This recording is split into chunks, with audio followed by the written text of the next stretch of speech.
Meno makambowanza here vanonzi Sekuru Restoli? Ndogara ndichivanzwa nguva refu. Takanzwa kuti vachitaura vachiti maprofita ese, most of maprophets, sekuru ava ndo vakavarombesa kuti munge muri munoita zvamuri kuita imini. Kwaizvi makarombeswa. Na mungada, what's your response to that? Ini ndiri kuti Stole kana achizviti ane simba remhepo nesatanism yake ndakanzwa vachitaura, ngauye agara apa nesatanism yake. Ini ndakagara panapa ndomudza kuti ita zvaunochitaura. Vanhu vachiona tinomboti bayai live apa vanhu vaone zvana achiita. Alright. Indomisa zvakati anoita. Indongoya ne 2 liters chete yemvura yongogara pamberi pangu ndochimuti chiita chiripitiravo. Baba musi makunyanyodenera.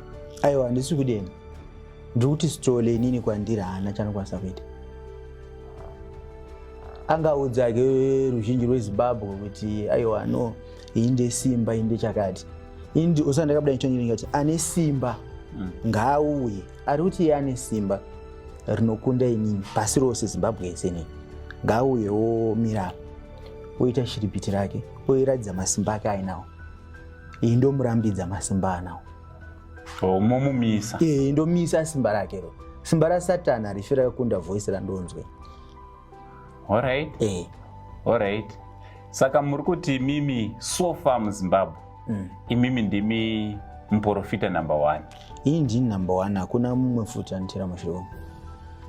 Okay.